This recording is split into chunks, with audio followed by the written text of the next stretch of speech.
નમસ્કાર દર્શક મિત્રો, મહામંથનમાં આપનું સ્વાગત છે। ફરી એકવાર એ વાતને બળ મળ્યું છે કે ગુજરાત ડ્રગ્સ માફિયાઓ માટે એન્ટ્રી ગેટ બન્યું છે। આ વખતે સ્થળ હતું મોરબીનું ઝીંઝુડા ગામ। મોટે ભાગે સ્થળ અને પકડાયેલા ડ્રગ્સની કિંમત બદલાઈ છે। બાકી છેલ્લા 4-5 વર્ષના આંકડા જોઈએ તો નિયમિત અંતરે મોટે ભાગે ગુજરાતના દરિયા કિનારેથી ડ્રગ્સની હેરાફેરી થઈ હોય તેવા કિસ્સા સામે આવી રહ્યા છે। જો કે તપાસ એજન્સીઓની કામગીરીને પણ અહીં બિરદાવી જ રહી કે અહીં તેમણે ડ્રગ્સનો જથ્થો રાજ્યમાં પહોંચે તે પહેલા જ આંતરી લીધો। પરંતુ સવાલ એ છે કે સુરક્ષા એજન્સીઓની સતર્કતા છતાં ડ્રગ્સ માફિયા ગુજરાતમાં ડ્રગ્સ લાવવામાં અથવા તો ષડયંત્ર રચવામાં સફળ કેમ થાય છે? આ જ વિષય પર છે આજનું મહામંથન મારી સાથે।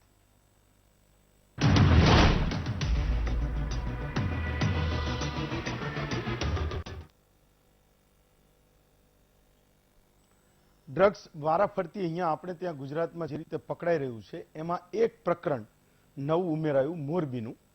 એટલે એક વાત તો નક્કી છે કે કરોડો રૂપિયાનું ડ્રગ્સ પકડાય છે, આપણે ત્યાં ગુજરાતમાંથી પકડાય છે, બંદરેથી આવી ગયા પછી પકડાય છે, શહેરોમાં નગરોમાં પકડાય છે। એટલે ક્યાંક તો કોઈ તંત્રમાં સડો ઘૂસી ગયો છે। એટલે આપણા સુરક્ષા તંત્ર અને શાસન એ બંને તરફ સામાન્ય લોકોને સવાલ થાય, શંકા થાય, એમાં કોઈ બે મત નથી।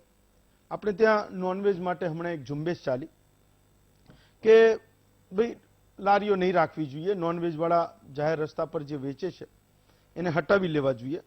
પરંતુ લોકો લોક જાગૃતિનું જો કામ થાય તો આ બધું કન્ઝ્યુમ કરવાનું, ખાવાનું બંધ કરે તો હું એવું માનું છું કે આ પ્રકારના કોઈ કાયદાની જરૂર નહીં પડે કે તમારે કોઈ કાયદો લાવવો પડે, નિયમ બનાવવો પડે કે અહીંયા લારી રહેશે, અહીંયા તમે વેજ વેચી શકશો, નોનવેજ નહીં વેચી શકશો। બાકી કાયદાથી બાધિત કોઈએ શું ખાવું અને શું ના ખાવું એ હું માનું છું કે સરકાર ક્યારેય નક્કી કરી શકવાની નથી। તમારે માંગને ક્યાંક બંધ કરવી પડશે। એટલે કે લોક જાગૃતિનું એ કામ કરવું પડશે કે જો નુકસાન કરે છે તો સરકાર એને લોકોને સમજાવે કે કેવી રીતે આ નુકસાન કરે છે, સમાજ એને સમજાવે કે કેવી રીતે નુકસાન કરે છે, ને એ બંધ થાય તો હું માનું છું કે આ બધી પ્રવૃત્તિ બંધ થાય। કાયદાથી બાધિત જ્યાં વાત આવે છે ત્યાં ભ્રષ્ટાચારની વાત આવે છે। એક સમય હતો કે આપણે ત્યાં કેમ્પેન ચાલતું કે સન્ડે હોય યા મંડે રોજ ખાઓ અંડે, આ પ્રકારના કેમ્પેન જે ચાલતા હતા એને રિવર્સ કેમ્પેન કરવા પડશે અને જો નુકસાન જ કરે છે તો એ માંગને અટકાવવી પડશે તો જ આ બધું અહીંયા બંધ થવાનું છે। એવી જ રીતે દારૂબંધીના અમલમાં આપણે ત્યાં કાયદો અને વ્યવસ્થા જાળવવા માટે અબજો નિખરવો રૂપિયાનો દર વર્ષે ખર્ચ થાય છે। એવી જ રીતે લોકોના ટેક્સના પૈસાથી હોસ્પિટલોમાં કરોડો નિખરવો રૂપિયા એ લોકોને દારૂ પીવાથી જે નુકસાન થાય પછી એની સારવાર કરવા માટે લોકોના ટેક્સના પૈસા વાપરવા જ પડે છે। એટલે જો નુકસાન કરે જ છે તો એની માંગ ઘટે, લોકોની કેળવણી થાય એ દિશામાં કામ કરવું પડશે। દર વખતે ઠાલી વાતો કે એમનામ આપણે કહીને છૂટા નહીં પડી શકીએ। આપણે ત્યાં અગાઉ રામાપીરની મંડળીઓ માટે એક સરસ કેમ્પેન શરૂ થયું હતું, બહુ વર્ષો થઈ ગયા એને, કે જે જ્ઞાતિઓમાં સૌથી વધારે લોકો દારૂ પીવે છે એ લોકોને રામાપીરની મંડળીઓ માટે પ્રોત્સાહિત કરાતા હતા। સરકાર એમાં પ્રોત્સાહન આપતી હતી કે ભાઈ આ પ્રકારની પ્રવૃત્તિ થવી જોઈએ, ગામડે ગામડે જાયને એ રામાપીરની વાત કરે।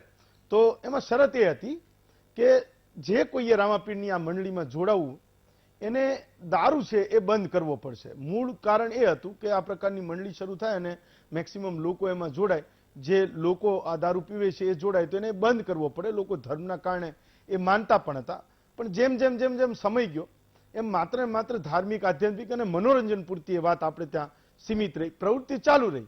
પણ જે પેલી દારૂબંધી વાળું જે એક તત્વ હતું જેમાં સરકાર પોતે ફંડ કરતી હતી, સામાજિક સંસ્થાઓ જોડાયેલી હતી, એ બધું બંધ થઈ ગયું, પેલી પ્રવૃત્તિ ચાલુ રહી પણ દારૂબંધીની વાત ક્યાંક ઉડી ગઈ।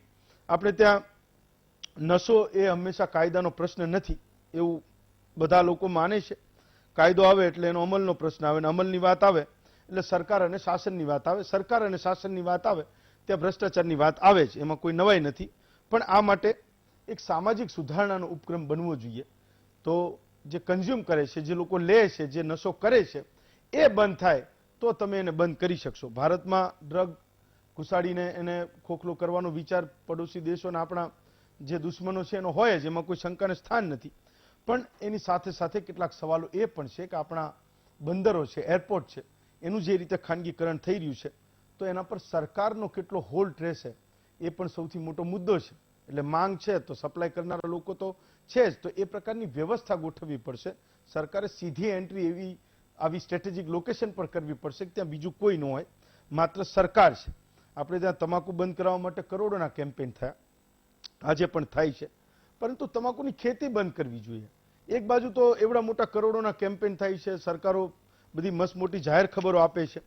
કેન્સર થાય એકવાર તો લોકોને મટાડવા માટે જાહેર આરોગ્યમાં કરોડો અબજો રૂપિયા ખર્ચવા પણ પડે છે. તો તમાકુના પ્રોડક્શનમાં આપણે હરીફાઈ કરી રહ્યા છીએ અને એક બાજુ એનાથી જે થાય છે દર્દ, એને મટાડવા પણ આપણે અબજો કરોડો રૂપિયા ખર્ચીએ છીએ. તો આ જે ડબલ સ્ટાન્ડર્ડ છે દરેક સ્તરે, એને પણ બંધ કરવું જોઈએ. સ્કૂલ કોલેજની પેરાફેરીમાં એમ કે 100 મીટરમાં કોઈ આવો પાન મસાલાનો ગલ્લો નહીં હોય, એવા આપણે નિયમ તો બનાવીએ છીએ, પણ જેને ખરીદવું છે, કારણ કે માંગ ઊભી થઈ ચૂકી છે, કોઈ એક વ્યક્તિ નશાના રવાડે ચડી ચૂક્યો છે, કિશોર છે, યુવક છે, યુવતી છે, તો એ 100 મીટરની પેરાફેરી છોડીને એ 110 મીટરની પેરાફેરીમાંથી ગમે ત્યાં મળી રહેશે એને. તો એ શેરી મોહલ્લા ગલ્લે હવે તો મળે છે, તો લોકો પાન બીડી સિગરેટ ખરીદી જ લેવાના છે. તો આના માટે એક લોક જાગૃતિનું કામ કરવું પડશે, ચાહે સરકાર કરે, સમાજ કરે, સાધુ સંતો કરે, ધાર્મિક સંસ્થાઓ કરે, સામાજિક સંગઠનો કરે, કે માંગ જે છે એને ક્યાંક બંધ કરવી પડશે. અને હવે જે રીતે આપણે ત્યાં આ શરૂ થયું છે કે કચ્છમાંથી આવે છે, તો તંત્રમાં સડો છે એ તો નક્કી જ છે, કાં તો કરપ્શનથી આવતું હોય, કાં કોઈ એવી કાર્ટેલ રચાઈ ગઈ હોય કે હું ને તમે બધા નથી જાણતા, પોલીસ બહાદુર છે, એના જીવના જોખમે આ તમામ લોકોને પકડે છે, જ્યાં જાય છે ત્યાંથી 100-200 કરોડ તો હવે બહુ સામાન્ય વાત છે. હું એવું માનું છું કે થોડા સમય પછી ગુજરાતમાંથી 2, 5, 10 કરોડનું ડ્રગ્સ મળશે તો સમાચાર પણ નહીં બને, તમને વાંચવા પણ નહીં મળે. 100, 200, 300, 400 કરોડ રૂપિયાના ડ્રગ્સના જથ્થા મળે છે. ખરેખર ચિંતાની એક જબરજસ્ત વિષય અત્યારે તો છે જ, પરંતુ આવનારા સમયમાં જો આ બધું બંધ કરવું હશે તો એટલીસ્ટ ગુજરાતને બચાવવું હશે તો ગુજરાતમાંથી જે કોઈ માંગ ઊભી થાય છે એને બંધ કરવી પડશે. લોકજાગૃતિનું કામ કરવું પડશે. એવા લોકો જે નશાના રવાડે ચડે છે, કેમ નશાના રવાડે ચડે છે, અગાઉ આપણે જ્યારે ડિબેટ કરી ત્યારે વાત થઈ હતી કે ખેતી અને બેરોજગારીમાં જે પ્રશ્નો છે, યુવાનો મેક્સિમમ એ હતાશ થાય છે, એની કરિયરમાં એને કંઈ આગળ સારું દેખાતું નથી, એનું જીવન એ પોતે એવું સમજે છે કે હવે બધું અહીંયા બંધ થઈ ગયું છે. એવા કરોડો જે યુવાનો છે દેશમાં, એ આ ડ્રગ્સને કન્ઝ્યુમ કરી રહ્યા છે, જેના કારણે આપણે અહીંયા એ માંગને બંધ કરવી પડશે. અને માંગને બંધ કરવી પડશે એની સાથે સાથે આ પુરવઠાને પણ આપણે બંધ કરવો પડશે.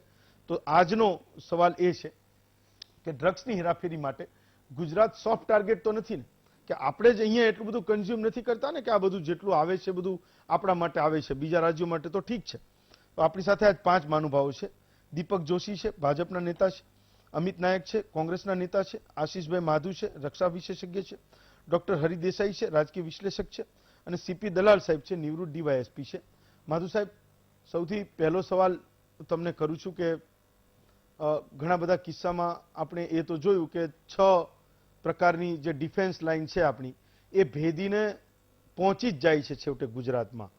તો સામાન્ય એક વ્યક્તિ છે એ સરકાર પર શંકાની સોય રાખે, એ સુરક્ષા તંત્ર પર શંકાની સોય રાખે, તો એક સામાન્ય વ્યક્તિને તો એવું છે જ કે ભલે ગુજરાતમાં નથી આવતું, ગુજરાત માટે નથી આવતું, રાધર ગુજરાતમાં તો આવે છે, ગુજરાત માટે નથી આવતું, પણ એટલો કેટલો જથ્થો અહીંયા ઘૂસી ચૂક્યો હશે અને કેવી રીતે ઘૂસી ચૂક્યો હશે. હવે અત્યાર સુધી આપણે દ્વારકા અને કચ્છ અને મુન્દ્રા ને એ બધું માનતા હતા, હવે સીધું મોરબી આવી ગયું. કાલે ઉઠીને એવું થશે કે આ બધાને પકડતા પકડતા અમદાવાદ અને વડોદરા અને મોટા સિટીમાં છે પેલી બાજુ પણ પહોંચી જશે. તો ક્યાંક તો કોઈ નબળી કડી છે જેનાથી આ શહેરોમાં, નગરોમાં આટલા મોટા પ્રમાણમાં ડ્રગ્સ મળી રહ્યું છે. સૌપ્રથમ સર્વે મિત્રોને મારા જય હિન્દ. હેમંતભાઈ, તમે જે સવાલ કર્યો તેનો એક બહુ સિમ્પલ વસ્તુ છે કે આપણો જે ગુજરાતનો દરિયા કિનારો છે તે કદાચ ઇન્ડિયાનો સૌથી લાંબામાં લાંબો દરિયા કિનારો છે. સમવેર અરાઉન્ડ 1600 કિલોમીટર્સની આપણી પાસે કોસ્ટલ લાઇન છે. હવે આ કોસ્ટલ લાઇનમાં તમે દરેક પોઈન્ટ ઉપર ચેકપોસ્ટ મૂકી શકો તે પોસિબલ નથી. આપણી પાસે બહુ સારી ફોર્સિસ છે, નેવલ એકેડેમી છે, તમારી પાસે કોસ્ટગાર્ડ છે અને બાકી જે પોલીસ છે લોકલ લેવલ પર તે કામ કરી રહી છે. પરંતુ આમાં કેવું છે કે તમને ખાલી એક ચાન્સ જોઈએ છે. There are more than 5000 bots કે જે રોજ દરિયામાં આવજા કરે છે. એ 5000 બોટમાંથી આપણે ખાલી એક બોટ પકડવાની છે અને એ બોટ તમે રોજ 5000 બોટને ચેક કરો તે પોસિબલ નથી. અને આ વસ્તુ તે લોકો જે લોકો કરી રહ્યા છે એ પણ જાણે છે. અને આવું ત્યારે પોસિબલ હોય જ્યારે તેમને અંદરથી કોઈ સપોર્ટ મળતો હોય.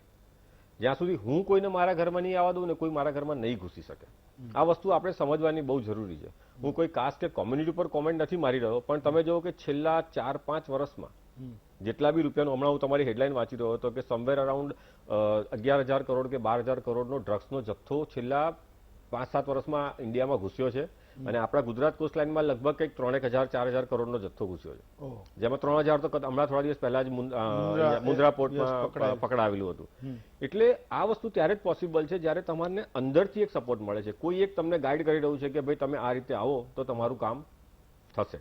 આની પાછળનો આશય શું છે? એક વસ્તુ તમે ખાસ જોજો કે આના માટે જે વસ્તુનો જગ્યાનો ઉપયોગ થઈ રહ્યો છે તે છે દેવભૂમિ દ્વારકા. તો મારા એઝ એન ઇન્ડિવિજ્યુઅલ મારો વ્યૂ એવો છે કે આમાં બે કારણ હોઈ શકે છે આ લોકોના કરવાના.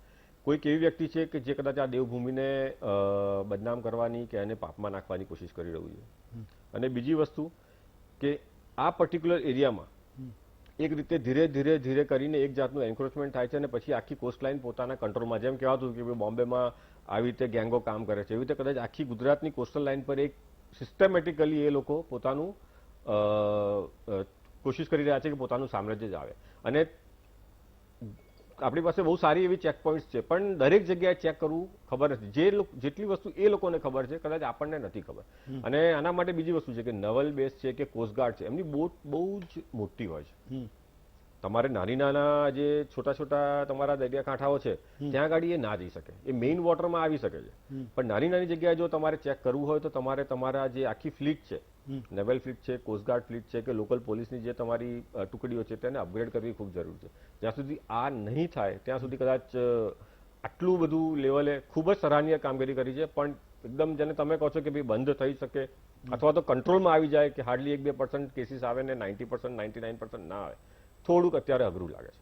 અને મુખ્ય કારણ એ જ છે કે એમને ક્યાંક અંદરથી કોઈ સપોર્ટ મળે છે. અને આપણે આમાં પણ જોયું કે તમે 3 જણાને જે પકડ્યા એ 3 જણા લોકલ હતા, ચાહે પેલો ગુલામ હુસેન હતો કે સૈયદ હતો, જે બી હતા બધા લોકલ હતા. તો એમને અંદરથી સપોર્ટ મળી રહ્યો છે, એમને ખબર છે કે ભાઈ આ રસ્તે જશો તો કશું નહીં મળે, આ રસ્તે જશો તો તમને ચેક પોઈન્ટ મળશે. તો એ લોકો અહીંથી ગાઈડ કરે છે, અને બહારવાળા તો બેઠા છે, આપણને ખબર છે કે ભાઈ અફઘાનિસ્તાન છે કે પાકિસ્તાન છે કે ઈરાન છે, ત્યાંના ડ્રગ માફિયાઓ તો નોટ ઓનલી ફોર ગુજરાત, શ્રીલંકાનું સપ્લાય પણ અહીંયાથી કરવાની કોશિશ કરી રહ્યા છે. અને આજે જે ડીજીપી ભાટિયા સાહેબે આપ્યું નિવેદન કે આફ્રિકા માટે પણ એ લોકો આનો રૂટ ઉપયોગ કરતા ગુજરાતનું. એટલે આ એક બહુ સ્ટ્રેન્જ વસ્તુ છે કે તમે પાકિસ્તાનથી ઇન્ડિયા આવો છો અને ઇન્ડિયાથી પછી ગુજરાત આવો છો અને ગુજરાતથી પછી તમે આફ્રિકા જઈ રહ્યા છો. તો કદાચ આ એક સિસ્ટમેટિક પ્લાનિંગ છે અને એને તોડવું ખૂબ જરૂરી છે. દલાલ સાહેબ, તો જે રીતે માધુ સાહેબ કહી રહ્યા છે કે અંદરથી કોઈ સપોર્ટ કરી રહ્યું છે, તો જ્યાં સુધી આપણે ત્યાં એટલે લોકલ પોલીસ અત્યારે તો ખૂબ સારું કામ કરી રહી છે, અને જ્યાં પણ આવી રહ્યું છે ત્યાં એક કડી પછી બીજી કડી પહોંચવાનો પ્રયત્ન કરે છે, અને એને કંઈક હાથમાં એવડો મોટો જથ્થો લાગે છે, અને આપણે ચર્ચા દર વખતે કરીએ છીએ. પણ મોટો મુદ્દો એ છે કે કેટલા લોકો આ પ્રવૃત્તિમાં ઇન્વોલ્વ થઈ ગયા છે કે આપણું જે જાસૂસી તંત્ર છે એ પણ બેખબર રહ્યું કે એક આખી ચેઇન ગોઠવાઈ ગઈ છે, દેશમાં આવી રહ્યું છે, અને વિધિન ગુજરાતના કોસ્ટલ જે જિલ્લાઓ છે ત્યાં ઉતારીને ત્યાંથી કન્સાઇનમેન્ટ બીજા રાજ્યોમાં પણ પહોંચી રહ્યું છે. તો લોકલ પોલીસે અત્યાર સુધી જે કંઈ કરવાનું હોય કે ખૂન અને મર્ડર ને એટલે દારૂ જુગાર ને ચોરીના કિસ્સા તો ઘણા બધા થયા અને ઘણા બધા કેસ થયા અને ઉકેલા, પણ આ એક આખો નવો પડકાર પોલીસની સામે હવે એ પણ છે કે અંદરના જો લોકો છે તો તમે પકડશો કેવી રીતે? તમારી પાસે એક અલગ આખો ડિપાર્ટમેન્ટ બનાવવો પડે ને તમારે જોવું પડે કે કોણ કોણ છે તમારી અંદરના લોકો, કારણ કે આ તો તમને કોઈ સીધા તો દેખાવાના નથી. તો કયા પ્રકારના પડકારો છે? ગુજરાતને એપી સેન્ટર બનતું અટકાવી કેવી રીતે શકીએ? દલાલ સાહેબ. હેમંતભાઈ, પ્રથમ તો મંતવ્ય વીટીવી ન્યૂઝને ખૂબ જ હું અભિનંદન આપું છું અને તમામ ડિબેટના પાર્ટિસિપન્ટને આવકારું છું.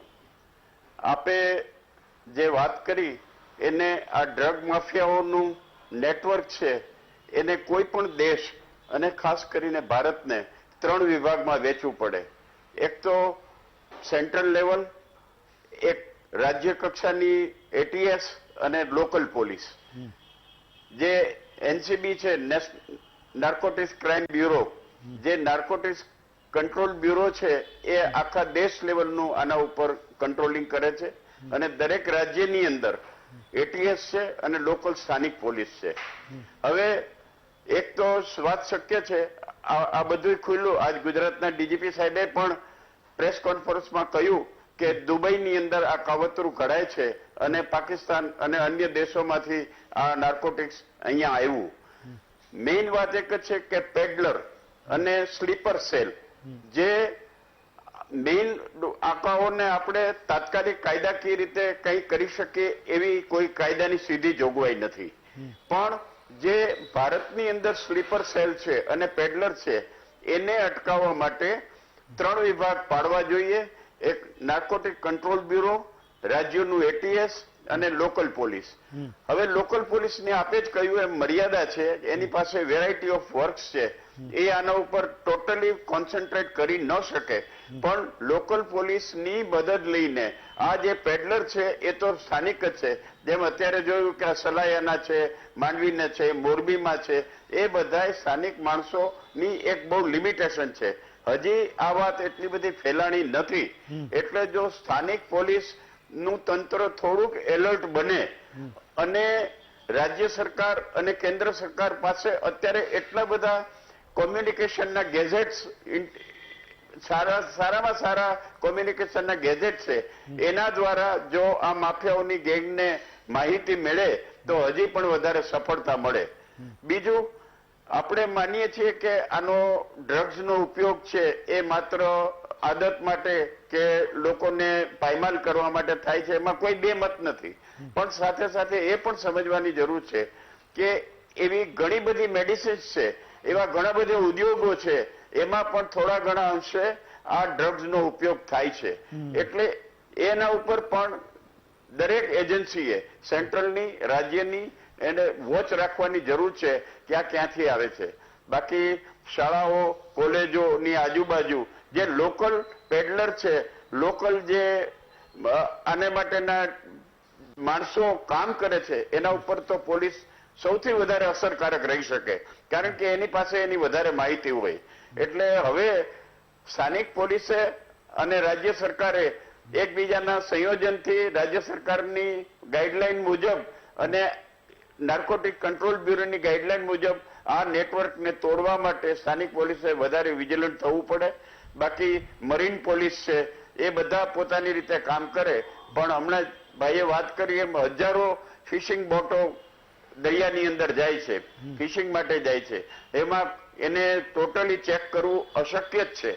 એટલે આ બધા પગલા જો વ્યવસ્થિત રીતે લેવામાં આવે તો આને કંટ્રોલ કરી શકાય. બાકી મેઇન પેડલર અને બીજું એક પોલીસ અધિકારી તરીકે હું કહું છું કે આ આખી કાર્યવાહી છે એને કાયદાકીય રીતે NDPS એક્ટ હેઠળ ગુના બને છે, એનું ઇન્વેસ્ટિગેશન પણ ખૂબ જ વ્યવસ્થિત રીતે થવું જોઈએ અને આ ગુનેગારોને ન્યાયની કોર્ટમાં સારામાં સારી રીતે પ્રેઝન્ટેશન કરી અને એમાં જે કંઈ ખામીઓ અગાઉના કેસોનો અભ્યાસ કરી અને પોલીસે કરવી જોઈએ કે જે એજન્સી આના સામેના કેસ કોર્ટમાં મૂકે છે અને તમામ આના ગુનેગારોને વધારેમાં વધારે સજા થાય તો પણ આનો એક કંટ્રોલ થઈ શકે. અને એનાથી વિશેષ એક આપણે એ પણ માનવું પડે કે NGOs છે કે બીજી સામાજિક સંસ્થાઓ છે અને ધાર્મિક સંસ્થાઓ છે, ધર્મના વડાઓ છે, એ પણ આ બધી બાબતથી સ્થાનિક માણસોને દૂર રાખવા માટે, ખાસ કરીને યુવા વર્ગને દૂર રહેવા માટે સમજાવી શકે. અને લોક જાગૃતિ સિવાય આમાં તાત્કાલિક તો કોઈ બીજો રસ્તો દેખાતો નથી. પણ પોલીસની ભૂમિકા હવે ચેલેન્જ રૂપ બની છે અને મને આશા છે કે ગુજરાત પોલીસ એમાં ઊણી નહીં ઉતરે, કોઈ સંજોગોમાં નહીં ઉતરે. અમિતભાઈ, તો એટલે આ બાબતમાં આપણે ખૂબ સારી રીતે આગળ વધીએ. ઓકે અમિતભાઈ, તો વાત છે કે સુરક્ષા તંત્ર એની રીતે કંઈક રોકી લે, પોલીસ એની રીતે મહેનત કરે, પણ સૌથી મોટો આ આખા કેસમાં પોલિટિશિયન્સનો રોલ જે છે એ મહારાષ્ટ્ર અને ગુજરાત અને મહારાષ્ટ્ર અને કેન્દ્ર સરકાર ને રાજ્ય સરકારની વચ્ચે આખો અટવાયેલો છે. એક પોલિટિકલ વિલ જે ચાહે મહારાષ્ટ્રમાં કોંગ્રેસ, NCP, શિવસેનાની સરકાર હોય, નો ઇસ્યુ, ગુજરાતમાં ભાજપની સરકાર હોય, નો ઇસ્યુ, પણ આ દેશને, ગુજરાતને બચાવવાનું છે એ પ્રકારનું એક પોલિટિકલ વિલ છે. એ વિપક્ષ તરીકે તમારે અને સત્તાધારીઓને પ્રશ્ન પૂછવો હોય તો પૂછી જ શકાય, પૂછવા જ જોઈએ, પણ એ વિલ ધરાવવો પડશે, ચાહે મહારાષ્ટ્રની સરકાર હોય, ચાહે ગુજરાતની સરકાર હોય. હેમંતભાઈ બહુ ખૂબ જ સરસ વાત કરી આપે. હેમંતભાઈ, હું સવારથી અમુક ન્યૂઝ ચેનલોના ટેગ જોઈ રહ્યા છું. જે આ બાબતે ગઈકાલે રેડ પડી એમાં જે ખરેખર જે પ્રશંસનીય કામગીરી કરી એટીએસની ટીમે, એને પ્રશંસા આપવાની બદલે કેટલી ચેનલોમાં મેં એવું ટેગ જોયું કે ગૃહમંત્રીના ફોટા સાથેના એવા સ્લોગન જોયા કે હવે ગૃહ રાજ્યમંત્રી એક્શનમાં. તો મારે એ પૂછવું છે વીટીવીના માધ્યમથી, શું આની પહેલા જે ગૃહમંત્રી હતા એ ભારતીય જનતા પાર્ટીના નતા? 25 વર્ષથી ગુજરાતમાં ભારતીય જનતા પાર્ટીનું શાસન છે. શું આની પહેલાના ગૃહમંત્રી ઊંઘતા ઝડપાયેલા છે કે એરિયા નિષ્ક્રિય હતા? એટલે ખુદ ભારતીય જનતા પાર્ટીના નેતાઓ જ અંદર અંદર કોમ્પિટિશન કરી રહ્યા છે. બીજી બાબત, મારા રક્ષા વિશેષજ્ઞ મિત્રે બહુ સારી વાત કરી કે આપણને પહેલેથી ખબર છે કે સૌથી મોટામાં મોટો દરિયાઈ સીમા વિસ્તાર ગુજરાતનો છે. ગુજરાતની બોર્ડર પાકિસ્તાનને અડીને આવેલી છે. ને મને આનંદ હજુ ગઈકાલે જ હું કચ્છના પ્રવાસેથી પાછો આવ્યો છું અને મેં પોતે ભૌગોલિક પરિસ્થિતિ ત્યાંની જોઈ છે. ખૂબ જ મોટો વિસ્તાર, એશિયાનો લગભગ સૌથી મોટામાં મોટો જિલ્લો કહી શકાય કચ્છ વિસ્તાર.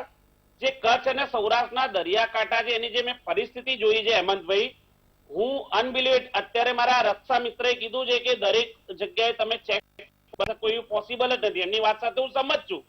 પણ જયારે ગુજરાત સરકારને ખબર જ છે કે હવે કરોડો અરબો રૂપિયાનો ડ્રગ્સનો વેપાર ખુદ ડીજીપી કબૂલે છે સવારે પ્રેસ કોન્ફરન્સમાં કે આ જથ્થો ખાલી ગુજરાત માટે નહીં, આફ્રિકા સુધી પહોંચાડવા માટે ગુજરાતને રસ્તો બનાવવામાં આવે છે.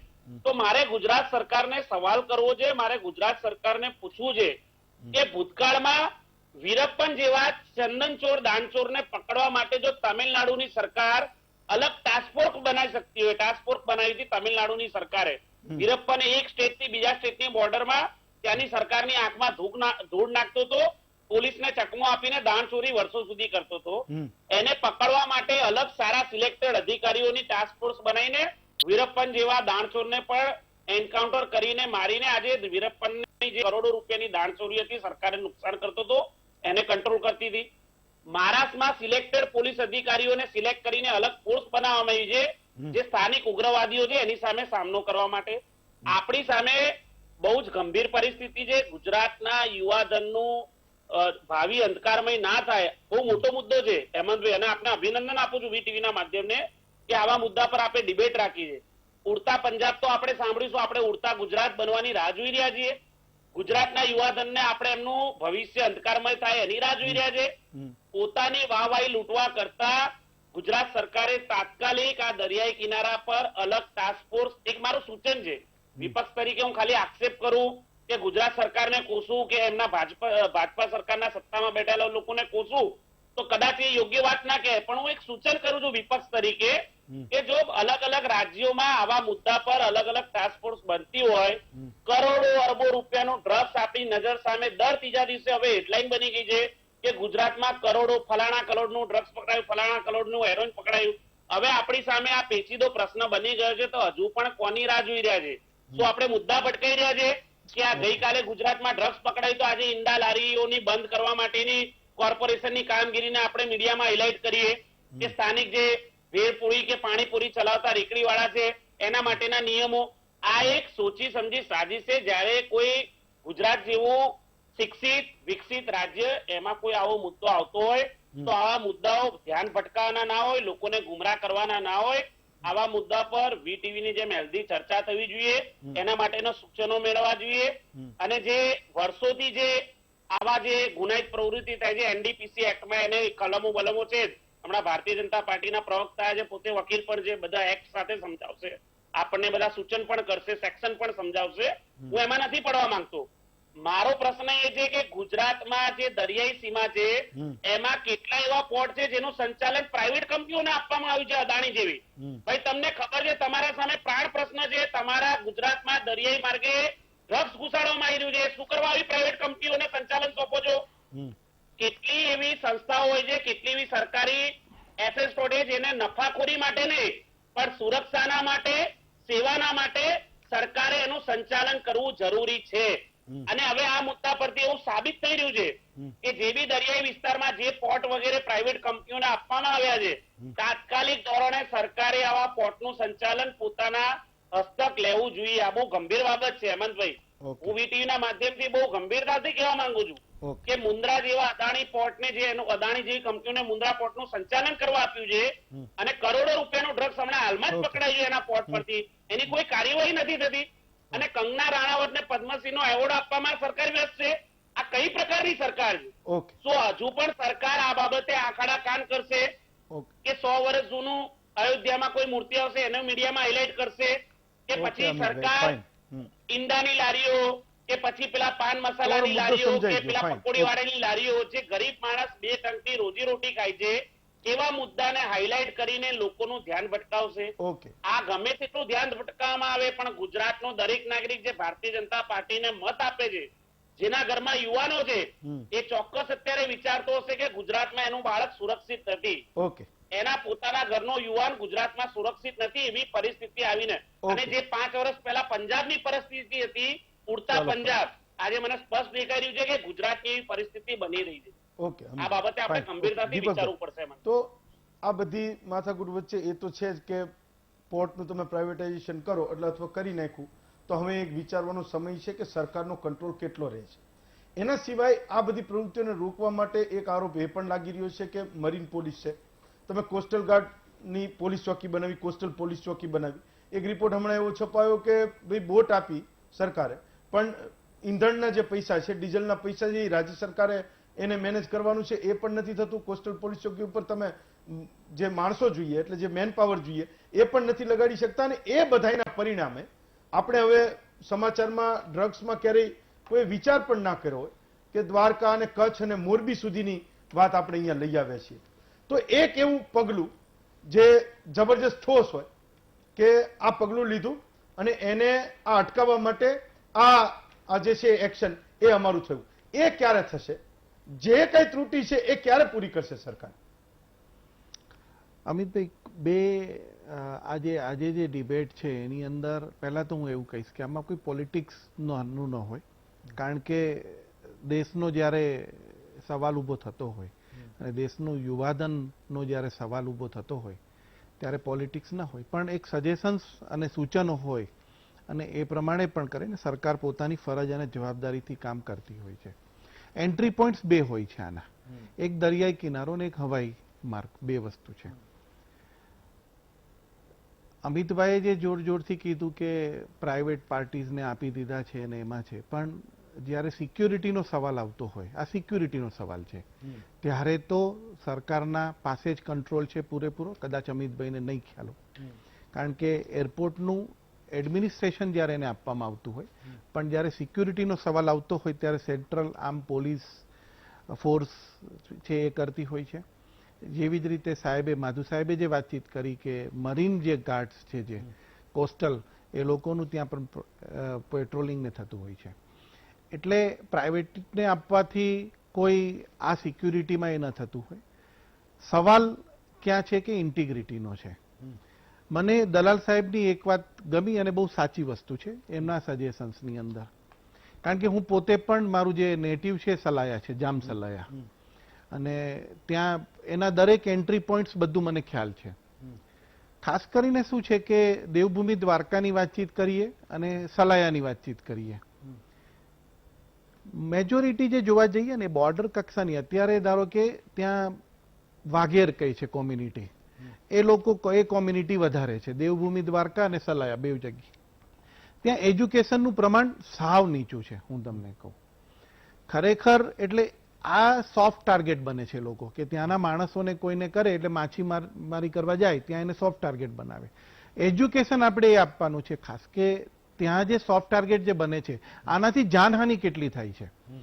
આમાં શું છે કે એ લોકોને તો એટલું જ કહેવામાં આવે છે કે તમે આ વસ્તુ મોકલી દો, આ કામની વસ્તુ છે, પણ એનાથી યુવાધનોને કેટલું નુકસાન થાય છે એ જો એને ખબર પાડવામાં આવે તો હું માનું છું ત્યાં સુધી ત્યાંથી અટકે, એ લોકો પોતે જ આ કાર્ય કરતું બંધ થઈ જાય. દલાલ સાહેબે બે વાતચીત કરી, બહુ સરસ કરી, કે આની અંદર સરકારનો રોલ અને સામાજિક સંસ્થાઓનો પણ રોલ અને ધાર્મિક સંસ્થાઓનો પણ રોલ, કે જે કાઉન્સિલિંગ જે કરીને એજ્યુકેશન જે આપવાનું હોય, તો સ્લીપર જે છે, જે કહી શકીએ છીએ કે જે સોફ્ટ ટાર્ગેટ છે, ત્યાં આપણે એને રોકી શકીએ. સવાલ આ બધાના માટેનો છે. આ જ્યાં સુધી નહીં રોકીએ, કારણ કે અત્યાર સુધી જે આપણે જોયું તો ટેરરિસ્ટ જે છે એ દેશને નબળો પાડવા માટે ગમે ત્યાંથી ઘૂસતા હતા, પંજાબમાંથી કે બધી કાશ્મીરથી કે ત્યાં. હવે એ લોકોએ આ બીજું એક કર્યું છે કે જે યુવાધનને આપણે ખોટી રીતે ફસાવીએ એક સાજિશ કરીને દરિયા કિનારેથી કરીએ છીએ. છેલ્લા કેટલાય સમયથી આપણે જોઈએ છે કે એનું વ્યાપ ટેરરિસ્ટો કરતા પણ હવે વધી ગયું છે કે આ દરિયાઈ માર્ગેથી અંદર ઘુસાડે છે. બધાની ફરજ બને છે. એમનું અમિતભાઈનું સૂચન સાચું છે અને સારું છે કે જે ટાસ્ક ફોર્સ જે બનાવવી પડે, હવે સમય આવી ગયો છે, 100% આવી ગયો છે ટાસ્ક ફોર્સનો. પણ જુદા આક્ષેપો પર જે લઈ જતા હતા, ખરેખર જ્યારે કોઈ એક સબ્જેક્ટ સાથે જ્યારે ડિબેટ થતી હોય ત્યારે એનાથી ડાયવર્ટ થઈને તમે મુદ્દાને ડાયલ્યુટ કરી દો છો. તમે સરકાર ઉપર આરોપ મૂકો છો કે તમે ડાયલ્યુટ કરો છો, પણ being A responsible person you are also, તમે પણ ડાયવર્ટ કરવાનો પ્રયત્ન કરો છો. આ ન કરવું જોઈએ. This is very serious matter. આમાં કોઈ કોમ્પ્રોમાઇઝ ન હોય, 0% ટોલરન્સ હોય આની અંદર. અને આજે એટલા માટે જ આદરણીય ગૃહપ્રધાન જે છે કેન્દ્રના, એમણે દરેક રાજ્યોને પણ ઇન્સ્ટ્રક્શન આપી છે કે આ બાબત ઉપર દરેક સ્ટેટ પોતાના સૂચનો આપે અને એ રીતે કાયદાઓ ઘડીએ. કારણ કે બીજી એક વસ્તુ છે, મને ઘણા સમયથી એક ફીલ થતું હતું, આ તો ડ્રગ્સ છે ને, યુવાધનને આપણે કરે છે, પણ તમે જોયું હશે ઘણા માણસો આપણે ત્યાં જ અંદર રહીને દવાની અંદર ભેળસેળ કરે છે. નિર્દોષ માણસો એને ખાય છે ને પછી એ મોત પણ ને પ્રેરે છે. એવી જ રીતે દૂધમાં ભેળસેળ થાય. હવે દૂધ તો કેવી વસ્તુ છે, આપણે નાના બાળકોને પણ આપીએ છીએ. એ જ રીતે શાકભાજીમાં ભેળસેળ થાય છે. સવાલ આમાં તમે ગમે તેટલું પ્રોટેક્શન આપશો, સરકાર પોતે ગમે તેટલા ટાસ્ક ફોર્સ બનાવશે, પણ સાથે સાથે માનવતાનો પણ સવાલ આવે છે. અને આપણે સૌએ આની એક ઝુંબેશ ઉપાડવી જોઈએ. અને એ ઝુંબેશની અંદર કાઉન્સિલિંગ ખાસ છે. એટલે હું દલાલ સાહેબની વાતને, માધુ સાહેબની વાતને ખરેખર બળ આપું છું કે ના, એ રીતે જો આપણો પ્રયાસ થશે તો આપણે ઘણું બધું આમાં રિઝલ્ટ મેળવી શકીશું અને આપણે આની અંદર આપણે પરિણામ પણ મળશે. હરિભાઈ, આમાં બે સવાલ છે. છેલ્લા સવાલ એટલે દીપકભાઈ બોલ્યા એમાંથી ને એક આગળના 3 લોકો બોલ્યા એમાંથી કે આ જેટલું પણ આવે છે, પહેલો સવાલ એ છે કે જેટલું પણ આવે છે આપણે એવું માનીએ છીએ કે ભાઈ એ હૈદરાબાદ જવાનું હતું ને ચેન્નઈ જવાનું હતું ને મુંબઈ જવાનું હતું, જ્યાં જવાનું હતું એ ગુજરાતને લેન્ડિંગ પોઈન્ટ બનાવે છે. તો એવું તો નથી ને કે આપણે ત્યાં મેક્સિમમ આપણે કન્ઝ્યુમ કરવા માંડ્યા હોય, આપણા ગુજરાતમાં એવડી મોટી ડિમાન્ડ ઊભી થઈ હોય કે અહીંથી ને અહીંથી આખો વેપલો એક ચાલતો હોય, આપણને કોઈને ખબર પણ ન હોય. અને બીજો જે દીપકભાઈ કીધું એ કે અશિક્ષિત લોકો છે, આપણી અંદરના જ લોકો છે, વાસ્તવમાં એને પ્રોત્સાહિત કરીએ તો આ વાત અટકે કે માત્ર એન્ફોર્સમેન્ટનો મુદ્દો છે? હરિભાઈ. હેમંતભાઈ, બંને પ્રશ્નો બહુ સૂચક છે. અને બીજું, આપણે ત્યાં કહેવત છે કે જ્યાં વાડ જ ચીવડા ગળતી હોય તો પછી એનો ઈલાજ શું? બીજી વાત એ છે કે આમાં છે ને, ન તો આ પ્રશ્ન જે છે એ કોંગ્રેસનો છે ને ભાજપનો છે, આપણો બધાનો છે. એટલે આને છે ને કોઈ રાજકીય સ્વરૂપ આપવાનું કે અદાણી કે અંબાણીને આ પોર્ટ આપી દીધા એટલે છે ને એને કારણે આવું થઈ ગયું ને એવું, એ વાત છે ને બાલિશ લાગે છે મારા મિત્રની. હું બહુ સ્પષ્ટ છું, કારણ કે કોંગ્રેસના જમાનાની અંદર પણ ગુજરાતના જે પોર્ટમાં સિંગાપોરની દાઉદ ઇબ્રાહિમની કંપનીની ભાગીદારી હતી, એને શું કર્યું છે એ મારે નામ નથી લેવા, પણ બધે સુવિદિત છે. એટલે આ બાબત છે ને બહુ સ્પષ્ટ છે. બીજું, આમાં છે ને હિન્દુ અને મુસ્લિમ પ્રશ્નનો પણ સવાલ નથી પેદા થતો. કારણ હું ઘણી વખતે કહું છું કે ભાવનગરના ઇન્દ્રવદન ભટ્ટ એ આઈએસઆઈના એજન્ટ તરીકે પકડાયેલા છે અને બીજા ઘણા બધા હિન્દુઓ એ ભારતની વિરુદ્ધમાં જ, એટલે પાકિસ્તાન માટે જાસૂસી કરતા હોય, આઈએસઆઈ માટે જાસૂસી કરતા હોય એવું પણ બને છે. એટલે મુસ્લિમોને જ ટાર્ગેટ કરવામાં આવે અથવા મુસ્લિમોના નામ ઝળકે એટલે આપણને ઘણી વખતે હિન્દુ વર્સિસ મુસ્લિમનો માહોલ કરવામાં આવે, તો એ પણ છે ને નથી. આમાં આ સમગ્ર દેશનો પ્રશ્ન છે અને એમાં છે ને આપણી વચ્ચે કોઈ મતભેદ હોવો ન જોઈએ. ગુજરાત સરકાર હોય, મહારાષ્ટ્ર સરકાર હોય, હૈદરાબાદની આંધ્રપ્રદેશની સરકાર હોય કે તેલંગાણાની સરકાર હોય કે કેન્દ્ર સરકાર હોય, આપણે બધા સામૂહિક પ્રયાસો કરવા જોઈએ. થયું છે એવું કે આની અંદર પોલીસ, પોલિટિશિયન્સ અને સ્મગલર્સ આ બધા છે ને એ લોકોની આખી ભાગીદારી છે, મિલીભગત છે અને એને કારણે આ બધું ચાલી રહ્યું છે. આપણે ઘણી વખતે પાકિસ્તાન છે ને બિચારું બાપડું પાકિસ્તાન છે એટલે આપણે એને ઠોક્યા કરીએ છીએ, ગમે તે એના માટે આક્ષેપો કર્યા કરીએ છીએ. હકીકતમાં તો અફઘાનિસ્તાનથી વોરલોર્ડ્સ છે ને એ આ બધો છે ને સપ્લાય કરી રહ્યા છે, એ આપણે જાણીએ છીએ. અને બીજું, આપણે સોફ્ટ ટાર્ગેટ જે થઈ રહ્યા છે, આપણે ત્યાં લોકલ કન્ઝમ્પશન છે. આપણી શિક્ષણ દલાલ સાહેબે એનો એક અછડતો ઉલ્લેખ કર્યો, પણ આપણી શિક્ષણ સંસ્થાઓ વિશે જે સર્વે થયા છે એ બહુ સ્પષ્ટ કરે છે કે આપણે ત્યાં નવી પેઢી જે છે, વિદ્યાર્થીઓની પેઢી છે, એ મોટા પાયા ઉપર એ ડ્રગ્સ ઉપર છે. અને આ બાબત પોલીસ તંત્ર પણ જાણે છે, પોલિટિશિયન્સ પણ જાણે છે. પણ આ જે ડ્રગ્સનો જે ધંધો છે એની સામે લડત કોણ ચલાવે? સ્વયંસેવી સંસ્થાઓની આપણે અપેક્ષા કરીએ, પણ સ્વયંસેવી સંસ્થાઓ પણ ગભરાય છે. બીજી વાત એ છે, જેમ કે હું એક ઉદાહરણ કહું, કારણ કે હું તો મુંબઈમાં ખૂબ રહ્યો એટલે મને ખ્યાલ છે. અમારા એક મિત્ર હતા દયાશંકર. દયાશંકર કસ્ટમ કલેક્ટર હતો, મારો બહુ જ અંગત મિત્ર હતો. અને દયા જ્યારે સહાર એરપોર્ટ ઉપર ડ્યુટી ઉપર હોય ત્યારે સિંગાપોરમાં અને દુબઈમાં એરપોર્ટ ઉપર ફલક લાગે, બોર્ડ લાગે, દયા ઓન ડ્યુટી.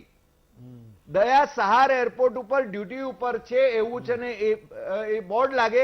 એ ધાક હવે છે ને રહી નથી. ન પોલીસની ધાક રહી છે, ન આ બધા કસ્ટમ વાળાઓની ધાક રહી છે. એટલે મુશ્કેલી છે. દયાએ તો છે ને મિનિસ્ટરોને પણ ઝાલ્યા હતા. અમારો એક સતીશ ચતુર્વેદી કરીને અંતુલેની સરકારમાં મિનિસ્ટર હતો, એ 4 બેગ સાથે છે ને એ ગ્રીન ચેનલમાંથી પસાર થઈ રહ્યો હતો. દયા કહ્યું કે ભાઈ આ બરે બાજુમાં લઈ લો, don't you know I am a minister, તું જે હોય છે પેલા બેગ જમા કરાવી દે. અને એ સમાચાર દયાએ પોતે મને આપ્યા હતા. એ સમાચાર ત્યારે હું હિન્દુસ્તાન સમાચારના હિન્દી વિભાગમાં હતો, ન્યૂઝ એજન્સીમાં. એ નાગપુરમાં તરુણ ભારતના પહેલે પાને છપાયા ત્યારે સતીશ છે ને મારી સામે ડેફેમેશન કરવાની મને ધમકી આપતો હતો. પણ એણે છે ને 3 જ દિવસમાં 1,65,000 રૂપિયા છે ને ફાઇન અને ડ્યુટી તરીકે ભરવા પડ્યા હતા. એટલે રાજકારણીઓ છે એમની સાથેની. બીજું, દયાની સાથે છે ને હું ગયો છું, લલ્લુ જોગીની વાડીએ પણ ગયો છું, IRS ના નવા ટ્રેનીઝ જે આવેલા એમાં. તો એ દયા છે ને ત્યાં પાણી પણ ન પીએ. સ્મગલરોને ત્યાં એ પાણી પણ ન પીએ. અને અમારે ત્યાં બીજું, અમારે ત્યાં મુંબઈમાં વરદાભાઈની પાર્ટી થાય ત્યારે જજીસ, પોલીસ ઓફિસર્સ અને બાકીના પ્રતિષ્ઠિત વકીલો અને પ્રતિષ્ઠિત આગેવાનો એ એની પાર્ટીમાં હોય. એનો વિડીયો જયારે બહાર પડે ત્યારે છે ને થોડો સમય માટે પેલા ઓફિસરોને ને બધાને છે ને બહાર મોકલી આપવામાં આવે, વળી પાછા એ આવી જ જાય. એટલે આ આખી મિલીભગત છે. બીજું, મારા મિત્ર દીપકભાઈની વાત કે દલાલ સાહેબની વાત કે માધુ સાહેબની વાત છે ને એની સાથે હું બહુ જ સંમત છું કે આ પ્રશ્ન છે એને ન તો રાજકીય રંગ આપવો જોઈએ, ન છે ને આપણે છે ને બીજી રીતે જોવો જોઈએ. સરકારી તંત્ર, ધારો કે ATS આજે જે કામ કર્યું છે આપણે બિરદાવવું જોઈએ, હું તો એમ માનું છું. પણ આપણે ત્યાં લોકલ કન્ઝમ્પશન પણ છે. અહીંયાથી છે ને એ બીજી જગ્યાએ પણ જાય છે, મહારાષ્ટ્ર તરફ પણ જાય છે. અને બીજું, મહારાષ્ટ્રમાં આજે જ આંધ્ર તરફથી પણ લેન્ડ થયું છે. વાનખેડેનું આજનું જ પાછું સ્ટેટમેન્ટ અને ટ્વીટ છે. એટલે આપણે એ રીતે એને જોવું જોઈએ. મને ઘણી વખતે એમ થાય છે, મારા મિત્ર રામ જેઠમલાણી એ આપણા રાજવી એક બહુ જ જાણીતા રાજવી પરિવારમાંથી સ્મગલર હતા એક ભાઈ, એમને પણ છોડાવવા માટે રામ જેઠમલાણી કામ આવતા હતા. અમારા હાજી મસ્તાન મુંબઈમાં, એ તો પાછા રાજનેતા પણ થઈ ગયેલા, એમના પણ એ વકીલ હતા અને એ ભારતીય જનતા પાર્ટીના સંસ્થાપક ઉપાધ્યક્ષ પણ હતા. મારા મિત્ર કેન્દ્રના કાયદા મંત્રી પણ હતા. એટલે પણ એનો અર્થ એવો નથી, કારણ કે દીપકભાઈની પાસે છે ને કોઈ પણ કેસ આવે વકીલ તરીકે એને લડવો પડે, એવું પણ બને. એટલે આ બધું જે આખું થઈ રહ્યું છે એને કારણે હું પહેલી વાત જે કરું છું અને છેલ્લે એમ કહું કે જ્યારે 2 ચીફ મિનિસ્ટરો એ સ્મગલર હોય આ દેશના 2 રાજ્યોની અંદર, અને મને લાગે છે કે આપણી પેનલ ઉપર બેઠેલા બધાને ખબર હશે, ગોવાની અંદર ચર્ચિલ આલેમાઓ એ છે ને સ્મગલિંગ કરવા માટે બહુ નામચીન હતા. અને અમારે ત્યાં ભાઈ શ્રી AR અંતુલે એનું નામ પણ એટલું જ બદનામ હતું. વરખડ નાકા મને અડકલે અને એને છે ને કસબેકરે એને લાફો માર્યો હતો ત્યારે, જયારે મુખ્યમંત્રી બન્યા. કસબેકર અમારા મુંબઈના પોલીસ કમિશનર હતા. એને છે ને વરખડ નાકા ઉપર એ જયારે દાણચોરીનો માલ એનો પકડાયો ત્યારે એને લાફો માર્યો હતો. જેવાને અંતુલે ચીફ મિનિસ્ટર બન્યા એમણે છે ને કસબેકરને તાત્કાલિક મુંબઈના કમિશનર તરીકે હટાવી દીધા હતા. એટલે જયારે રાજકારણીઓ આની અંદર આટલી હદે ઇન્વોલ્વ હોય અને પોલીસ તંત્ર, અમારે ત્યાં ધારો કે આ નાર્કોટિક બ્યુરોની વાત કરી દલાલ સાહેબે, નાર્કોટિક બ્યુરોનો જે ચીફ IPS ઓફિસર હતો એની પત્ની અમેરિકામાં રહેતી હતી અને કરોડો રૂપિયા એને છે ને એને આ ડ્રગ્સ ન આવે એના માટે છે ને એને રાખેલો, પણ એ ડ્રગ્સના માફિયાઓની પાસેથી કરોડો રૂપિયા એની પત્નીને ટ્રાન્સફર થતા હતા. આ બધાના નામ હું આપી શકું એમ છું, પણ મારે છે ને અત્યારે એ નામ આપવાની જરૂર નથી. બીજું, દાઉદ ઇબ્રાહિમની સિક્યોરિટી એજન્સી નો જે ઇન્ચાર્જ હોય એ મુંબઈનો જોઈન્ટ પોલીસ કમિશનર હતો, જેને છે ને ભાગી ગયેલો લંડન, અને એ અમરાવતી પણ થોડી વાર છે ને એન્ટી નેક્સલાઇટ પેલાને માટે એને ટ્રાન્સફર કર્યો હતો. અને એ માણસ છેલ્લે સુધી, મને જ્યાં સુધી એનો સંપર્ક હતો ત્યાં સુધી, એ દાઉદ ઇબ્રાહિમની સિક્યોરિટી એજન્સી ચલાવતો હતો. જો આવું જ હોય, એટલે મેં કહ્યું કે વાડજ જ્યાં ચીવડા ગળતી હોય ત્યારે છે ને આ તો થવાનું જ. માધુભાઈ, તો દર વખતે આપણે એવું કહીએ કે પોલિટિશિયન્સ છે, કોઈ પોલીસ છે, સુરક્ષા એજન્સીઝના લોકો છે, ક્યાંક કોઈ નબળી કડી છે જે ફૂટી ગયેલી છે, અને આપણે ત્યાં જ્યાંથી આવી શકે છે એ રસ્તે આવે. તમે એવું કીધું કે એવા કેટલાય પોઈન્ટ છે કે જ્યાં આપણું પેટ્રોલિંગ ન થઈ શકે, તો પછી એનો મતલબ તો એવો થયો કે આ થતું જ રહેશે એમ, એટલે વારંવાર એ જે પોઈન્ટ છે એનો ઉપયોગ થતો જ રહેશે, તો એનોય કોઈ વિકલ્પ હોવો જોઈએ ને. તમારી વાત બરાબર છે, પણ જેમ સાહેબે કીધું, એમણે પહેલા જ કીધું હતું, ખેર એમણે બહુ ઓપનલી કીધું, હું એટલું ઓપનલી ના બોલ્યો. It can be something which is an access of local people and other people. એ મેં પહેલા કીધું હતું કે તમને ખબર છે, આજે સાહેબે કીધું કે ભાઈ પોલીસ વડો છે કે કોઈ પોલીસનો અધિકારી છે, હું જ આજે ડ્યુટી પર છું, ફોર એક્ઝામ્પલ હું જે ઓફિસર છું ને હું ડ્યુટી પર છું, તો હું કહીશ કે ભાઈ 12 થી 4 આ જગ્યા ખુલ્લી છે, બરાબર. તો વસ્તુ આમાં બે આવે છે, જેમ અમારા બંને પક્ષના મિત્રોએ કીધું કે ભાઈ આમાં પોલિટિક્સ કરવાની જરૂર નથી, આ દેશનો સવાલ છે, અને પોલિટિક્સ બાજુમાં મૂકી અને એઝ અ ડિફેન્સ એનાલિસ્ટ હું કોઈ દિવસ કોઈ પાર્ટીને સપોર્ટ કર્યો એવું કશું નથી. હું બહુ ચોખ્ખું કહું છું કે આપણે માટે રાષ્ટ્ર પ્રથમ હોવું જોઈએ.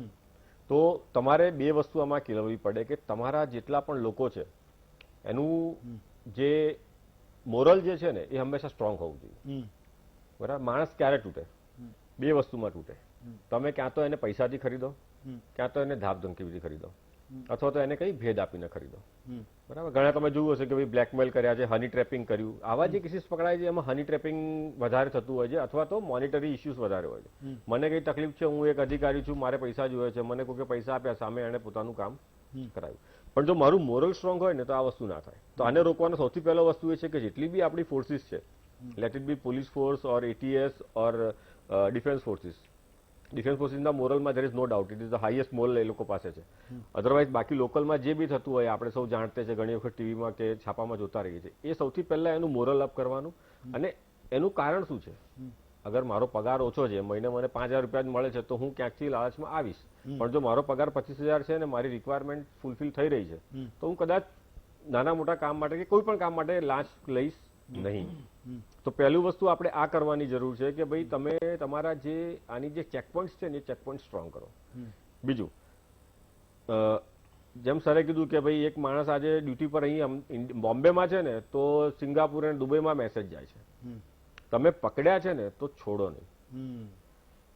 હમણાં બોમ્બેમાં જે થયું, કોઈ એક અભિનેતાનો છોકરો પકડાને આખી વાર્તા ફરીને ઘૂમી ફરીને જે માણસ જે ઓફિસરે આટલું ડેડિકેટેડલી કામ કર્યું હતું, હવે બધું એના જ માથે નાખવાની કોશિશ કરી.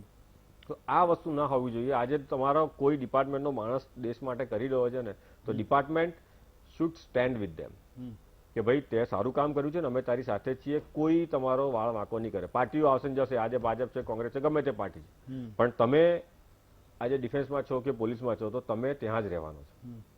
તો department must take care of its men. અને સ્પેસિફિકલી જે લોકો આટલા ડેડિકેટેડલી અને ડેરિંગ સાથે પોતાની ખુદની જિંદગી જોખમમાં મૂકીને કરી રહ્યા હોય તેમને સપોર્ટ કરવો જોઈએ. જ્યારે આટલા ફેરફાર થશે ને તો પછી આ ઓટોમેટિકલી બંધ થઈ જશે. એકવાર તો એવી ધાક આવશે કે ભાઈ જો આ ગુજરાત બોર્ડરમાં ઘૂસ્યા તો મર્યા, હે ને. તમારે પકડીને લાવીને પછી 2 વર્ષ 5 વર્ષ 15 વર્ષ એનો કેસ ચલાવવાની શું જરૂર છે? તમારી પાસે ઘણા બધા રસ્તા છે, હું ઓપનલી નથી બોલતો, પણ you know the ways and means કે ભાઈ આને ત્યાં જ અટકાય, કેવી રીતે શકાય, ત્યાં જ પૂરો કરો ને. પછી આજે એ નહીં આવે તો બીજો નહીં આવે કે અલા ગયા ને તો મર્યા. કારણ કે કોઈ કેસ નહીં ચાલે, કોઈ નામ નહીં આવે, કોઈ છાપે નહીં ચાલે, કોઈ ન્યૂઝ ડિબેટની બી જરૂર નથી આપણે, બરાબર. વસ્તુ ત્યાં મતદરિયે થયું છે, મતદરિયે પૂરું કરો. એ પૂરું કરવામાં પછી માથાકૂટ એ છે કે આપણે પછી મોટા લોકોને પકડવા હોય ને, દર વખતે આવા લોકો પકડાય અને એને ત્યાં જ પૂરો કરવામાં પછી પાછું કોણ છે એ તો આમાંય ખબર નથી પડતી.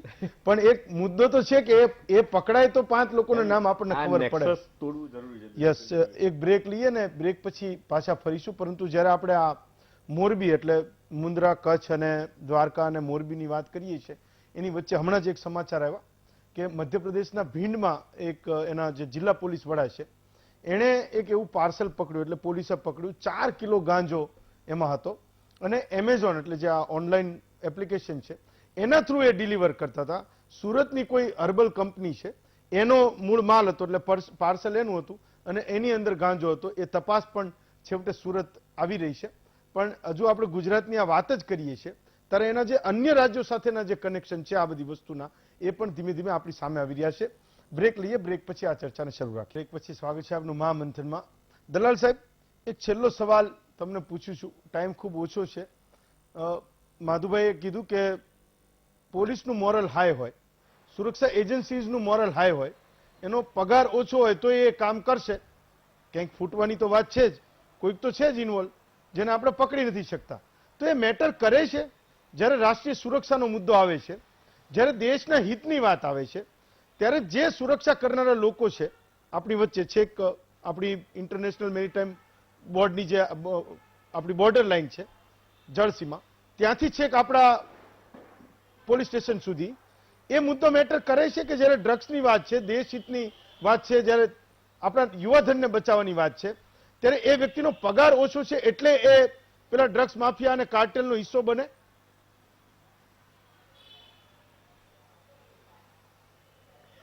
હેમંતભાઈ, આપનો સવાલ છે એ બહુ નાજુક અને સેન્સિટિવ એ માટે હું ગણું છું કે એવું નથી કે ડિફેન્સ ફોર્સિસ હોય કે પોલીસ ફોર્સ હોય એને પગાર ઓછો મળે છે એટલે જ એ કરપ્ટેડ છે અથવા તો એટલે જ આવા ષડયંત્રની અંદર સંડોવાય છે એવું આપણે જનરલ ન કહી શકીએ. આપે પણ જાણો છો, આ બધા વિશેષજ્ઞો પણ જાણે છે કે કરોડો રૂપિયા કમાતા હોય છતાં લાલચ બહુ દૂરી વસ્તુ છે. એટલે પોલીસ ખાતું હોય તો એમાં બધા કરપ્ટેડ હોય કે માત્ર કરપ્શન માટે જ આ રીતની પ્રવૃત્તિઓમાં સંડોવાય એવું નથી.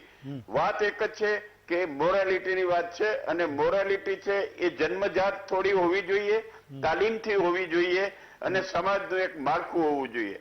પોલીસ હોય કે ડિફેન્સ ફોર્સ હોય એ છેવટે તો આ સમાજનું જ અંગ છે, સમાજમાંથી જ આવે છે. એટલે આપણે એમ સીધો તમામ આખા તંત્રને બધાને દોષ આપીએ એ પણ બરાબર નથી. સાથે હવે હું એક મારો મુદ્દો કહેવા માંગુ છું કે અત્યારે હમણાં બ્રેકિંગ ન્યૂઝમાં પણ જોયું કે ડિફેન્સ ફોર્સિસ છે ડ્રોન નો ઉપયોગ આ વિજિલન્સ માટે આપવા માંગે છે. આ બહુ સારું એક પરિણામ મળશે કે કોસ્ટલ એરિયા ઉપર જેટલા જ્યાંથી ફિશિંગનું કામ ચાલે છે અને બંને બોર્ડરો, દરિયાઈ બોર્ડરો જ્યાં મળે છે એ એરિયા ઉપર નજીકમાં નજીકથી ડ્રોનથી જો વોચ રાખી શકાય તો આ પ્રવૃત્તિ એક માનસિક ભય પણ ઉભો કરશે અને સાથે સાથે ચોક્કસ માહિતી પણ પ્રવૃત્તિ અટકાવવા માટે મળી શકશે. એટલે સ્થાનિક પોલીસને આ રીતની જો અપડેટ કરવામાં આવે અને એને માટે બહુ શરૂઆતમાં વાત કરી અને આશિષ સાહેબની જે વાત છે બહુ અગત્યની છે કે આ બધી પ્રવૃત્તિને અટકાવવા માટે થઈને કોઈ પણ પ્રકારની રાજકારણની વાત જ ન હોવી જોઈએ, માત્ર નૈતિકતા અને એ જ વાત હોય તો જ આપણે આમાં આગળ વધી શકીએ અને તો જ આ થઈ શકે, તો જ આને આપણે પરિણામ લક્ષી કંઈક મેળવી શકીએ. એક એ પણ સમજવાની જરૂર છે કે સમાજની અંદરથી તમામ પ્રકારનું દૂષણ દૂર થઈ જાય એવું માનવાનું કોઈ કારણ જ નથી, પણ એને અટકાવવું જોઈએ એ વાત ચોક્કસ છે. આપવા માંગુ છું. મેં એક જસ્ટ એક્ઝામ્પલ આપ્યું હતું જે નોર્મલી આપણે સાયકોલોજીકલમાં જોતા હોઈએ કે કોઈ માણસને તોડવાના કેટલા તરીકા હોય. બાકી મારો કોઈ વ્યક્તિ કે કોઈ ફોર્સ ખરાબ છે તેવું કહેવાનો કોઈ આશય નથી. I have been from arm forces. મેં પોતે યુનિફોર્મ પર્સનલ છું અને હું બહુ હાઈ રિગાર્ડ કરું છું, let it be police or paramilitary or the military. Deepakbhai, Amitbhai, Ashishbhai, doctor Haribhai, CP Dalal saheb, પાંચે મહાનુભાવોનો ખૂબ ખૂબ આભાર માનું છું. રાજકારણથી પરે વાત પણ થઈ, પણ છેલ્લે કે 2003માં આપણે તે સંસદ પર હુમલો થયો અને એ પછીના 5 વર્ષોમાં એટલે 2008 સુધી આપણા દેશમાં અલગ અલગ શહેરોમાં બોમ્બ બ્લાસ્ટ થતા રહ્યા. કોઈ એક બોમ્બ બ્લાસ્ટ થાય અને 50 લોકોના જીવ જાય. આપણા અમદાવાદમાં પણ 2008માં બોમ્બ બ્લાસ્ટ થયો. એવું આપણે ત્યાં એ સાબિત થયું છે કે છેલ્લો બોમ્બ બ્લાસ્ટ આપણા અમદાવાદમાં થયો પછી મોટા પ્રમાણમાં જે આખું એક નેટવર્ક બિછાયેલું હતું એ ના કરી શકાય એટલે કે આપણી એટીએસ અને આપણી ગુજરાત પોલીસે એટલું જબરજસ્ત કામ કરેલું કે આના જ્યાં જ્યાં આના જે ગુંડાઓ પડ્યા હતા ને જે જેલમાં એ બધાને લઈને એક એકને કન્વિક્ટ કર્યા અને આખું જે રેકેટ ચાલતું હતું એને બસ્ટ કરી નાખ્યું. હું એવું સમજુ છું અથવા માનું છું અથવા આશા પણ રાખું છું, જે ગુજરાતનો સામાન્ય માણસ પણ રાખતો હશે, કે આપણે ત્યાં આટલા મોટા જથ્થામાં પહેલીવાર આ ડ્રગ્સ મળવાનું શરૂ થયું છે. બીજા રાજ્યોમાં તો આપણે ક્યારેય સાંભળ્યું નથી કે 3000 કરોડનું ડ્રગ્સ મળ્યું હોય. તો એ ગુજરાતમાં જ્યારે મળવાનું શરૂ થયું છે, ગુજરાત પોલીસ જ્યારે આમાં ઇન્વોલ્વ થઈ છે, એટીએસ જ્યારે ઇન્વોલ્વ થઈ છે, ત્યારે આપણે આશા રાખીએ કે ગુજરાત પોલીસ, એટીએસ અને આપણું જે આખું તંત્ર છે એ આ વસ્તુને અહીંયા જ પૂરી કરવામાં સફળ નીવડે. જેમ બોમ્બ બ્લાસ્ટ આખા દેશમાં થવાના બંધ થયા, એમ ડ્રગ્સ ગુજરાતમાં, ભારતમાં આવતું બંધ થાય ને એમાં ગુજરાત નિમિત્ત બને એવું હું માનું છું ને કદાચ ગુજરાતનો એક સામાન્ય માણસ પણ માનતો હશે ને આશા પણ ધરાવતો હશે. આજે આપ